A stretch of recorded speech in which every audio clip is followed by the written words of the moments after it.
Hello students, how are you today? I am Neha Bhatt, your science teacher. Students, this is the fifth part of our chapter Improvement in Food Resources, and in this part we will discuss about fish production and beekeeping. In our previous part we have learnt about cattle farming and poultry farming. So let's begin our topic with fish production. Students, fish is a cheap source of animal protein for our food. Fish जो है वो हमारे food में animal protein का एक rich source है और एक चीप सोर्स है, ठीक है। और इंटरेस्टिंग बात क्या बच्चों, जो हमारे ये एनिमल्स है ना, ये प्रोटीन्स के बहुत अच्छे सोर्स होते हैं, ठीक है। इन एनिमल्स की डाइट से जो हमको प्रोटीन मिलता है वो हमको वेजिटेरियन डाइट से उतना प्रोटीन हमको नहीं मिलता है, ठीक है। Fish production is of two types का हम देखेंगे, फाइंड फिश प्रोडक्शन और ट्रू फिश प्रोडक्शन, ठीक है। Production and management of cartilaginous and bony fishes such as pomfret, tuna, cod, catla, rohu. यहाँ फाइंड फिश प्रोडक्शन में क्या है बच्चों, जो हमारी ट्रू फिशेस है ना, जो हमारी कार्टिलेजिनस एंड बोनी फिशेस हैं, एग्जाम्पल क्या, पॉम्फ्रेट है, ट्यूना है, कॉड है, कटला, रोहू, इनका प्रोडक्शन एंड मैनेजमेंट किया जाता है, ठीक है। ये क्या है, फाइंड फिश प्रोडक्शन है या ट्रू फिश, क्योंकि ये हमारी ट्रू फिश होती है, ठीक है। नेक्स्ट क्या है बच्चों, अनफाइंड फिश प्रोडक्शन, ठीक है। यहाँ क्या है, production of shell fish such as prawns and mollusc. बच्चों प्रॉन्स और मॉलस्क जो है शेल फिश कहलाती हैं, ठीक है। बेसिकली ये ट्रू फिश नहीं है, लेकिन इनका भी प्रोडक्शन हम फिश प्रोडक्शन में करते हैं। क्यों? क्योंकि ये बहुत अच्छा सी फूड का सोर्स है, ठीक है। बहुत सारे जो पीपल हैं वो इनको पसंद करते हैं, इन सी फूड्स को पसंद करते हैं, ठीक है। आगे बात करते हैं बच्चों हम, fishing are of two types on the mode of obtaining fishes. Fishes को ऑब्टेन करने के मोड पे जो फिशिंग है वो टू टाइप्स की होती है, ठीक है। Capture fishing and culture fishing. Capture fishing क्या है, naturally living fishes in various water bodies are captured. Various जो वाटर बॉडीज हैं वहाँ से नेचुरली जो फिशेस हैं वहाँ पे उनको कैप्चर किया जाता है। बहुत सिंपल सी बात है। कल्चर फिशिंग क्या है बच्चों, fishes of desired variety are cultivated in confined areas with utmost care to get maximum yield, ठीक है। क्या होता है बच्चों, एक कन्फाइंड एरिया में जो हमारी डिजायर्ड वैरायटी की फिशेस है ना, उनको वहाँ पे कल्टीवेट किया जाता है, उनको अटमोस्ट केयर प्रोवाइड की जाती है, जिससे क्या हो, मैक्सिमम यील्ड उनकी हमको मिल सके, ठीक है। This is also called aqua culture, और इसे एक्वा कल्चर और पिसी कल्चर भी कहते हैं, ठीक है। इसमें क्या है बच्चों, हमारे कन्फाइंड एरिया में जो हमारी डिजायर्ड वैरायटी है, डिजायर्ड वैरायटी की फिशेस हैं, उनको अटमोस्ट केयर प्रोवाइड की जाती है, उनका प्रोडक्शन और मैनेजमेंट किया जाता है, ठीक है। इसका एक और नाम क्या है, एक्वा कल्चर, ओके। ये दोनों बात हो गई बच्चों, capture fishing and culture fishing. और हम देखते हैं बच्चों और टू टाइप्स की फिशिंग हम यहाँ पे देखेंगे। एक है हमारा मरीन फिशरीज, ठीक है, इसको समझते हैं। India's marine fishery resources include 7,500 kilometre of coast line and the deep seas beyond it. जो इंडियाज मरीन फिशरीज के रिसोर्स है वो क्या है बच्चों, जो हमारी 7,500 किलोमीटर की कोस्ट लाइन है और जो डीप सीज है, ठीक है। मरीन मतलब बच्चों क्या है, जो सी वाटर होता है हमारा, ठीक है ना। तो मरीन वाटर में जो फिशरीज होंगी वो क्या कहलाती है, marine fisheries, right. Popular marine fish varieties include pomfret, mackerel, tuna, sardine and Bombay duck. ये जो वैराइटीज़ हैं ये हमारी क्या है, पॉपुलर मरीन फिशेस है, ठीक है। ये जो हमारी सॉल्टी वाटर है, मरीन वाटर कैसा होता है, सॉल्टी वाटर, ठीक है ना। तो ये सारी वैरायटी कहाँ मिलती है, सीज में मिलती है, ठीक है। तो इनके फिशरीज क्या कहलाती है, मरीन फिशरीज, ओके। एग्जाम्पल याद रख लेंगे, एक दो एग्जाम्पल बहुत इजीली हम याद कर सकते हैं। पॉम्फ्रेट है, मैक्रेल है, ट्यूना है, सार्डीन है, बॉम्बे डक है, ओके। आगे देखिए बच्चों, marine fish are caught using many kind of fishing nets from fishing boats, okay. Simple है, जो मरीन फिशेस हैं वो डिफरेंट टाइप्स के फिशिंग जो नेट्स हैं उनके यूज से उनको कॉट किया जाता है। Some marine fish of high economic value are also formed in sea water. कुछ मरीन फिशेस जिनका हाई इकोनॉमिक वैल्यू होती है उनको सी वाटर में उनकी फार्मिंग की जाती है, कल्टिवेशन किया जाता है। This includes fine fishes like mullets, bhetki and pearl spot shell fish such as prawns, ठीक है। ये जो वैल्यूएबल वैरायटी है ये कौन कौन सी एग्जाम्पल क्या है उनके, देखो, मुलेट्स है, भेटकी है, पर्ल स्पॉट है, शेलफिश है, सच एज प्रॉन्स, ओके। आगे देखिए बच्चों, oysters are also cultivated for the pearls they make. जो ऑयस्टर्स हैं बच्चों वो बहुत ही वैल्यूएबल पर्ल्स बनाती हैं, ठीक है। तो इसलिए इनका भी कल्टिवेशन किया जाता है फिश प्रोडक्शन में, right. Such culture fisheries are also called mariculture. और ये जो फिशरीज हैं ये मरीन वाटर में हो रही है, इसलिए इनका नाम क्या है बच्चों, mariculture, okay. Aquaculture नहीं, यहाँ हम क्या कहेंगे, mariculture, right. Using satellites regions of high fish population in sea can be found. Echo sounders are also used. क्या है बच्चों, सैटेलाइट्स के यूज से सीज में जो रीजन है किसके, high population of these fishes, ठीक है ना, इन फिशेस की जो हाई पॉपुलेशन के रीजन है उनको पहले फाइंड आउट किया जाता है और फिर वहां से क्या किया जाता है, इनको कैप्चर किया जाता है, ठीक है, और इको साउंडर्स का भी यूज किया जाता है। ओके, आगे बात करते हैं बच्चों। नेक्स्ट क्या है, इनलैंड फिशरीज, ठीक है। अभी हमने देखा क्या मरीन फिशरीज, अब ये इनलैंड फिशरीज क्या है, it includes fish production in fresh water, for example ponds, rivers, lakes and brackish water, for example estuaries and lagoons, ठीक है। यहाँ पे क्या है बच्चों, प्रीवियसली हमने बात की अभी मरीन वाटर की, ठीक है ना, जो सॉल्टी वाटर है, अब क्या है हमारा फ्रेश वाटर है, ठीक है। एग्जाम्पल क्या है, फ्रेश वाटर सोर्सेज क्या है, पॉन्ड्स है, रिवर्स है, लेक्स है, एंड और क्या है बच्चों, ब्रैकिश वाटर। अभी हम समझेंगे ब्रैकिश वाटर क्या है, उसके एग्जाम्पल है यूस्टेरीज एंड लेगून्स, ठीक है। आगे देखिए, fresh water resources include canals, Pond's and reverse, ठीक है। फ्रेश वाटर रिसोर्सेज आपको पता है, कैनाल्स है, पॉन्ड्स है, रिवर्स है, ठीक है, लेक्स है। Brackish water resources, brackish water क्या है बच्चों, देखिए समझिए, where sea water and fresh water mix together, ठीक है, जहाँ पे जो हमारी रिवर्स है जब वाटर लेके कहाँ जाती है, अपने सीज में वाटर लेके जाती है, ठीक है, तो जहाँ पे रिवर का वाटर और सी का वाटर मिक्स होता है वो एरिया हमारा वो क्या कहलाता है, ब्रैकिश वाटर, ठीक है, ब्रैकिश वाटर रिसोर्सेज है ना, such as estuaries and lagoons are also important fish reservoirs. तो जो ये यूस्टेरीज हैं और लगून्स हैं ये भी इम्पॉर्टेंट फिश रिजर्वायर्स हैं, ठीक है। तो इनलैंड फिशरीज में क्या है, बेसिकली यहाँ पे फ्रेश वाटर में फिशरीज की जा रही है, ठीक है, और मरीन फिशरी कहाँ हो रही है, जो सीज में हो रही है, ठीक है। आगे देखिए बच्चों, most fish production from these resources is through aqua culture, ठीक है। यहाँ से जो most of the fish production हो रहा है उसको हमने क्या नाम दिया, एक्वा कल्चर, ठीक है। आगे देखिए बच्चों, कंपोजिट फिश कल्चर, ठीक है, ये भी एक डिफरेंट मेथड है। इसमें क्या है, fish culture is sometimes done in combination with the rice crop. इसमें क्या है बच्चों, फिश कल्चर जो हम कर रहे हैं वो कॉम्बिनेशन में कर रहे हैं, किसके साथ में कर रहे हैं, राइस क्रॉप के साथ में कर रहे हैं, ठीक है। So that fish are grown in the water in the paddy field. Paddy field में जो वाटर है उसमें हम फिशेस को ग्रो कराते हैं, ठीक है। जो पैडी की क्रॉप होती है बच्चों उसको बहुत ज़्यादा वाटर चाहिए होता है, ठीक है ना, तो उसके फील्ड में क्या होता है, बहुत सारा वाटर अवेलेबल होता है और वहाँ पे क्या करते हैं हम फिशेस को ग्रो करवाते हैं, ठीक है।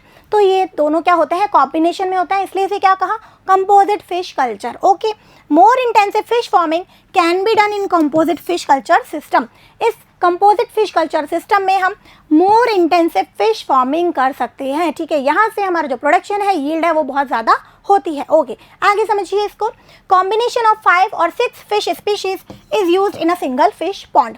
सिंगल फिश पॉन्ड में बच्चों डिफरेंट स्पीशीज़ जो होती हैं, 5 और 6 फिश की स्पीशीज़ लेते हैं हम, ठीक है, डिफरेंट टाइप्स की। अब ये डिफरेंट कैसे हैं देखिए, these species are selected so that they do not compete for food among them having different types of food habits. क्या होता है बच्चों, ये जो स्पीशीज़ हैं ये हम किस तरीके से सेलेक्ट करते हैं, इनकी जो फूड हैबिट्स हैं वो डिफरेंट होती हैं, ठीक है ना, और डिफरेंट फूड हैबिट्स होने के कारण ये आपस में कम्पीट नहीं करती हैं फूड के लिए, ठीक है। एक ही फिश पॉन्ड में है ये, तो भाई क्या हो सकता है, इनमें कंपटीशन हो सकता है फूड के लिए, बट नहीं होता। क्यों? क्योंकि इनकी जो फूड हैबिट्स होती हैं वो कैसी होती हैं, डिफरेंट होती है, ठीक है। इसे अभी हम एग्जाम्पल से समझेंगे। The food available in all the parts of the pond is use. इस डिफरेंट फूड हैबिट से क्या होता है, पॉन्ड के जितने भी पार्ट्स में जो फूड अवेलेबल है ना वो कम्प्लीटली उसका यूज हो जाता है, ठीक है। इसको अब हम एग्जाम्पल से समझते हैं। देखिए बच्चों, as catlas are surface feeders. जो कटला एक वैरायटी है, स्पीशीज़ है फिश की, वो क्या होती है, सरफेस फीडर है, वो सरफेस पे ही रहती है, ठीक है। सरफेस पे जो फूड उसको अवेलेबल होता है वो उसको ले लेती है, ठीक है, और कहीं नहीं जाती है वो, right. Rohus feed in the middle zone of the pond. जो रोहूज है वो मिडल जोन में, पॉन्ड के मिडल जोन में फीड करती है, ठीक है। मिडल जोन में जो फूड अवेलेबल होगा वो ले लेगी। Mrigals and common carps are bottom feeders. और जो मृगैल्स है, कॉमन कार्प्स है, वो कहाँ है, बॉटम फीडर्स हैं, वो बॉटम में रहती हैं, ठीक है। वो हमारे सरफेस पे नहीं आती हैं, मिडल जोन में नहीं आती है, ठीक है। तो ये क्या हो गया, इनका डिफरेंट फूड हैबिट्स हो गई, ठीक है। तो पॉन्ड में जितना भी फूड अवेलेबल है किसी भी पार्ट में उसका कंप्लीट यूज हो जाता है और इनमें कोई कंपटीशन नहीं होता है फूड के लिए, right. Grass carps feed on the weeds. और जो ग्रास कार्प है वो किस पे फीड करती है, वीड्स पे फीड करती है, ठीक है। These species can use all the food in the pond without competing with each other। और ये जो स्पीशीज़ हैं ये बिना एक दूसरे से कंपटीशन किए जितना भी फूड अवेलेबल है उसका यूज़ कर लेती हैं, ठीक है। ये कटला हमारी सरफेस फीडर है, सरफेस पे रहेगी। रोहू जो है हमारी मिडिल जोन में रहती है, ठीक है। और कॉमन कार्प है, मृगैल है, ये क्या होती है, बॉटम फीडर्स होती हैं, ठीक है। आगे देखिए बच्चों, this increases the fish yield from the pond. इससे क्या होता है बच्चों, जो पॉन्ड है उसमें फिश की जो यील्ड है वो इंक्रीज हो जाती है, ठीक है। One problem with such composite fish culture is that many of these fish breed only during monsoon. अब इस कंपोजिट फिश कल्चर में एक प्रॉब्लम है क्या, कि ये जो जितनी भी फिशेज है ना, मैनी ऑफ दीज फिशेज क्या होती है, इनकी जो ब्रीडिंग टाइम होता है वो सेम होता है, ड्यूरिंग मॉनसून होता है, ठीक है। ये एक ही टाइम पे ब्रीड करती हैं सारी। So a major problem in fish farming is the lack of availability of good quality seed, ठीक है। तो यहाँ का ड्रॉबैक क्या है, प्रॉब्लम क्या है, कि जो गुड क्वालिटी के सीड्स हैं बच्चों, यहाँ पे सीड का क्या मतलब है, जो हमारी यंग फिशेज होती हैं उन्हें क्या कहते हैं, इसमें फिश प्रोडक्शन में सीड कहते हैं, ठीक है। तो यहाँ पे जो गुड क्वालिटी के सीड्स हैं उनकी अवेलेबिलिटी कम हो जाती है, ठीक है, क्योंकि सभी एक साथ ब्रीडिंग करती हैं, सबकी जो सीड्स हैं वो एक साथ ही मिलते हैं। ओके, अब क्या होता है बच्चों, इस प्रॉब्लम को भी ओवरकम कर लिया गया है। कुछ जो हार्मोनल ट्रीटमेंट दिए जाते हैं जिससे क्या होता है, इनके ब्रीडिंग सीजन को क्या है, चेंज कर देते हैं, ठीक है। तो इस प्रॉब्लम का भी ओवरकम कर लिया गया है। ओके, आगे देखिए बच्चों, नेक्स्ट बात करते हैं हम बी कीपिंग और एपीकल्चर, ठीक है।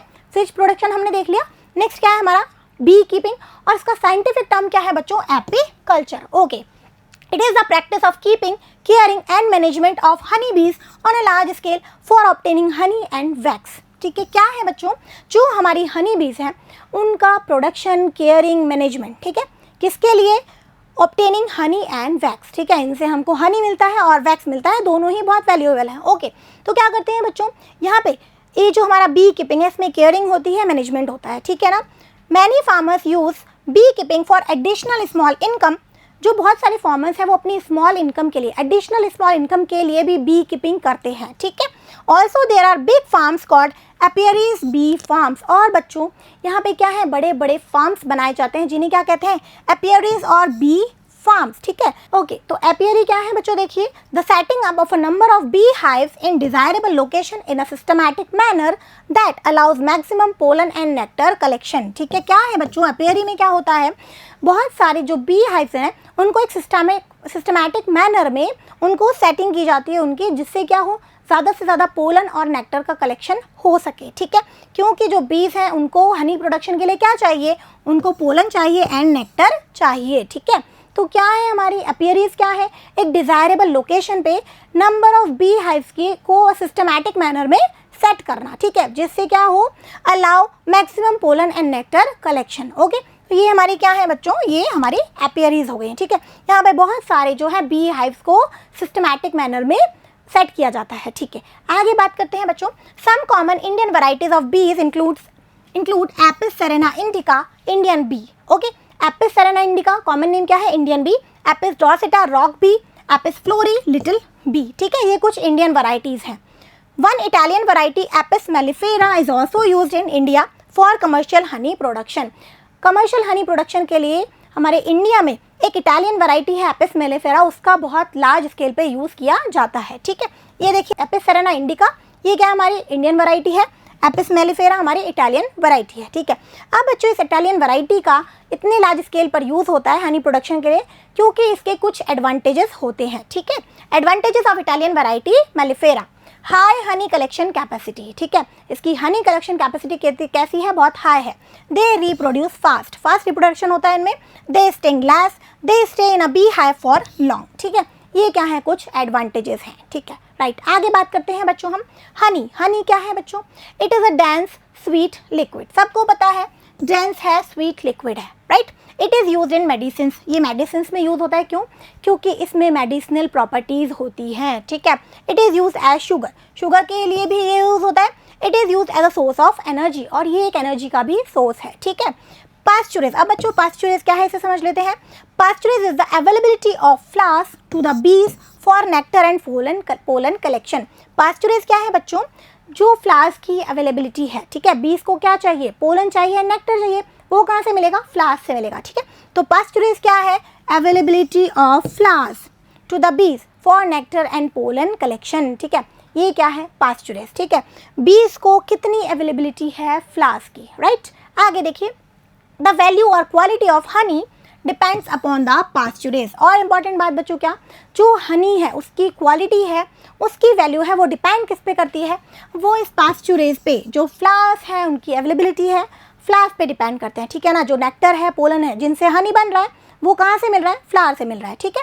तो ये डिपेंड किस पे करता है, पास्चुरेज पे डिपेंड करता है, okay.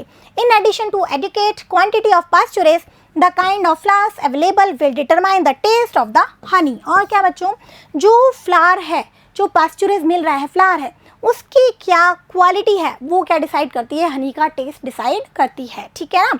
Educate quantity of pasturage, quantity adequate है, और काइंड ऑफ फ्लावर्स, ठीक है, ये क्या डिसाइड करती है, हनी का टेस्ट डिसाइड करती है, okay. So here our part is now completed, let's summarize it. इस पार्ट में बच्चों हमने बात की फिश प्रोडक्शन की एंड बी कीपिंग की, ठीक है। फिश प्रोडक्शन जिसमें हमने क्या देखा स्टार्टिंग में, fine fish production and unfine fish production, ठीक है। जो फिशेस हैं वो बहुत ही रिच और चीप सोर्स है एनिमल प्रोटीन का, ठीक है ना। फाइन फिश प्रोडक्शन में ट्रू फिश का प्रोडक्शन हुआ था, और अनफाइन में हमने देखा जैसे प्रॉन्स हैं, मॉलस्क हैं, ओके। उसके बाद बच्चों हमने देखा क्या, कैप्चर फिशिंग है और कल्चर फिशिंग है, ठीक है। कैप्चर फिशिंग क्या है, नेचुरली जो कैप्चर की जाती है फिशेस, और कल्चर फिशिंग में क्या होता है, कन्फाइंड एरिया में जो हमारी फिशेज हैं उनको कल्टीवेट किया जाता है, उनको अटमोस्ट केयर प्रोवाइड की जाती है, ठीक है। उसके बाद हमने क्या देखा बच्चों, उसके बाद हमने देखा marine fisheries and inland fisheries, ठीक है। देन हमने क्या देखा, कंपोजिट फिश कल्चर, ठीक है, जिसमें क्या होता है, राइस की क्रॉप के साथ जो है फिश प्रोडक्शन किया जाता है, ठीक है। और यहाँ पे हम डिफरेंट फूड हैबिट की 5 और 6 फिश वेराइटीज़ को लेते हैं, ठीक है ना। जैसे हमने देखा हमारी सरफेस फीडर्स हो गई, मिडिल जोन में फीड करने वाली डिफरेंट हो गई, और बॉटम फीडर्स डिफरेंट हो गई, ठीक है। तो यहाँ पे क्या होता है बच्चों, जो हमारी यील्ड है बहुत ही अच्छी होती है, इंटेंसिव फिश फार्मिंग यहाँ पे होती है, ठीक है बच्चों, ये बात हो गई। फिर हमने देखा क्या, बी कीपिंग, ठीक है। बी कीपिंग में क्या है बच्चों, यहाँ पे जो हमारी बीज होती हैं, हनी बीज होती हैं, उनको मैनेजमेंट किया जाता है, उनका प्रोडक्शन किया जाता है, किस लिए, production obtaining for honey and obtaining honey and wax, ठीक है, हनी और वैक्स को ऑब्टेन करने के लिए, ठीक है। और हमने क्या देखा बच्चों, इसका साइंटिफिक टर्म क्या है, एपीकल्चर है, ठीक है। और डिफरेंट यहाँ पे बड़े बड़े फार्म बनाए जाते हैं, जिन्हें क्या कहा, एपियरीज कहा, बी फार्म कहा, ठीक है ना, ये हमने देख लिया। फिर हमने बात की क्या, हनी क्या है भाई, एक डेंस स्वीट है, डेंस स्वीट लिक्विड है, इसमें मेडिसिनल प्रॉपर्टीज़ होती है, मेडिसिन में काम आता है ये, ठीक है। एनर्जी का सोर्स है, शुगर के फॉर्म में भी ये काम में आता है, ठीक है। और क्या हमने कुछ वैराइटीज़ देखी, इंडियन वैरायटी देखी, जैसे एपिस सेरेना इंडिका है, एपिस डॉर्सेटा है, और एक इटालियन वैरायटी क्या है, एपिस मेलिफेरा है, ठीक है। उसके कुछ एडवांटेजेस हो गए, उसमें हाई हनी कलेक्शन की प्रॉपर्टी होती है, वो फास्टली रिप्रोड्यूस करती है, ठीक है ना। और बच्चों लास्ट हमने क्या देखा, पास्चुरेज क्या है, पास्चुरेज क्या है, अवेलेबिलिटी ऑफ फ्लावर्स, ठीक है, टू द हनी बी, ठीक है, for nectar and pollen collection, okay. So here our part is now completed. Keep revising. Thank you.